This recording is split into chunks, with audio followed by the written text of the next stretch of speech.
আমরা রাজনৈতিক সংকটের ঠিক কোন জায়গাটাতে অবস্থান করছে আজকে? ফেব্রুয়ারি মাসের নির্বাচনটাকে বানচাল করা বা এটাকে পিছিয়ে দেওয়া, প্রলম্বিত করা, যে একটা চক্রান্ত ষড়যন্ত্র এটাকে ঘিরে চলছিল, সেটাই চলমান এবং এটাই বিদ্যমান।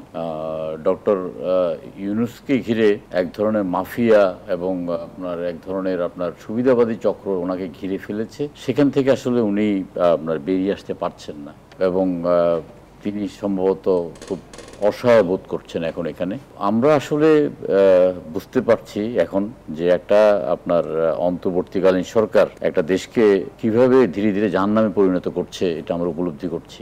অগাস্ট মাসের 5 তারিখে হাসিনা সরকারের পলায়নের পরে বিএনপি যখন 7 তারিখে 3 মাসের মধ্যে নির্বাচন দাবি করলো, চারিদিকে হই হই রই রই করে রব উঠলো। কিন্তু এখন একটা বিশাল অংশ অনুভব করছে যে আসলে নির্বাচনটা অনেক আগে হওয়া দরকার ছিল। নির্বাচনটাকে কোনোভাবেই ফেব্রুয়ারি পর্যন্ত টেনে নেওয়াটা ঠিক হয়নি। নির্বাচনকে টানার মধ্যে, ফেব্রুয়ারি পর্যন্ত টানার মধ্যে বিভিন্ন ষড়যন্ত্রের মধ্যে একটা ষড়যন্ত্র ছিল যে একটা সংস্কার এবং সংস্কারের নামে কালক্ষেপণ। সংস্কার একটা চলমান প্রক্রিয়া, একটা রাষ্ট্রের সংস্কার হয়, একটা সংসারের সংস্কার হয়, একটা প্রতিষ্ঠানের সংস্কার হয়, এটা কিয়ামত পর্যন্ত চলবে সংস্কারটা। কিন্তু এই সংস্কারের নামে একটা ঐক্যমত্য কমিশন গঠন করে পুরো জাতিটাকে একটা অনৈক্যের দিকে ঠেলে দিয়ে একটা অংশ পালিয়ে গেছে। অন্যরা একটা সময় পালিয়ে যাবে। আমরা ঐক্যমত্য কমিশনের ঐক্যমত্যের নামে যে মস্করাটা দেখেছি, এখন এটা উপলব্ধি করতে পারছি যে আসলে তাদের চিন্তা এবং চেতনার মধ্যে কতটা চক্রান্ত এবং ষড়যন্ত্র ছিল। পাশাপাশি আপনার রাজনীতি, আমরা 8 মাস বসে আমরা যে সংকটটাকে সমাধানের একটা রাস্তা বের করে আমরা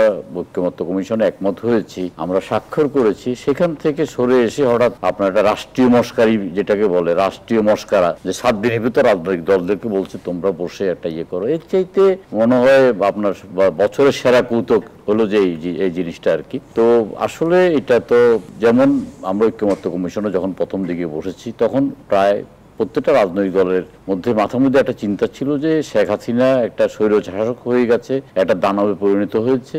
এই দানবকে রুখতে হলে বিভিন্নভাবে সংস্কার করতে হবে, কিন্তু কোনোটার সাথে মিলছে না। এবং শেখ হাসিনাকে কিন্তু বর্তমান সংবিধান তাকে স্বৈরশাসক তৈরি করেনি। শেখ হাসিনা নিজেই স্বৈরশাসক তৈরি হয়ে গেছে এবং তাকে স্বৈরশাসক তৈরি করতে বিভিন্ন বাহিনী, আমলা, ব্যবসায়ী, সেনা, মিডিয়া, সবারই একটা অবদান আছে তাকে স্বৈরশাসক করতে।